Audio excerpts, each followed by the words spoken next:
বিসমিল্লাহির রহমানির রহিম। আসসালামু আলাইকুম। আজকে লাউ শাক ভাজি করব আর আলু ভাজি করব। বাই দ্য ওয়ে, আমি মাহমুদা খানুন, মাহমুদা ডাইন থেকে সবাইকে স্বাগতম। শাক, লাউ শাক ফুল সিদ্ধ হয়ে গিয়েছে। এখন রসুন, পেঁয়াজ আর শুকনা মরিচ দিয়ে বাগার দিয়ে দিব।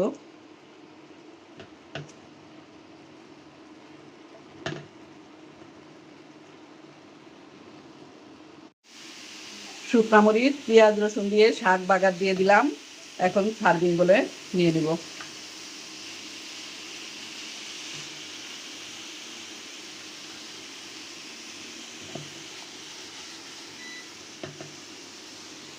শাক ভাজি অলমোস্ট ডান।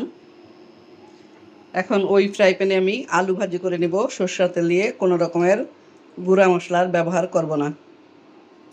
দিয়ে দিলাম সরিষার তেল, দিয়ে দিচ্ছি শুকনো মরিচ। শুকনো মরিচ একটু কালো কালো করে ভেজে নেব।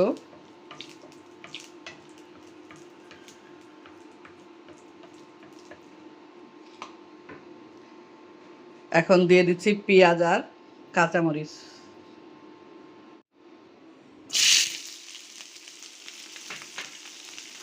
পেঁয়াজ কাঁচামরিচ 1 মিনিটের মতো ভেজে নিব।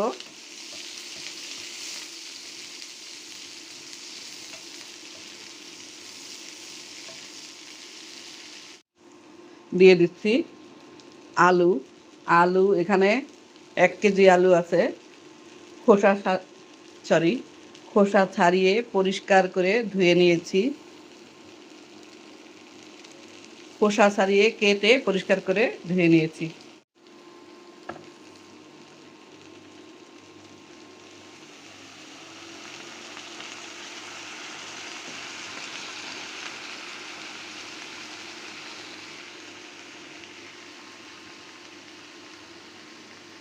দিয়ে দিচ্ছি স্বাদ মতো লবণ। একটু নেড়ে চেড়ে ঢাকনা দিয়ে ঢেকে রান্নাটা করব।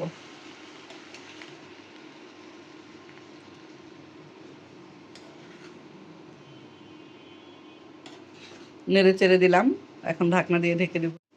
সরিষার তেল দিয়ে আলু ভাজি রান্না অলমোস্ট ডান। পরিবেশন করব গরম ভাতের সাথে।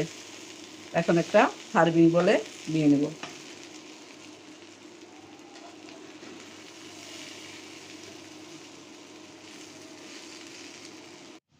ফিরে আসলাম আধা ঘন্টা পর গরম গরম ভাতের সাথে। এখন পরিবেশন করব আলু ভাজি, লাউ শাক, সাথে আছে লেবু, আছে শুকনো মরিচ। এই হলো আজকে আয়োজন। সবাই ভালো থাকবেন, সুস্থ থাকবেন। ফিরে আসবো নতুন কোনো রেসিপি নিয়ে। আল্লাহ হাফেজ। আসসালামু আলাইকুম।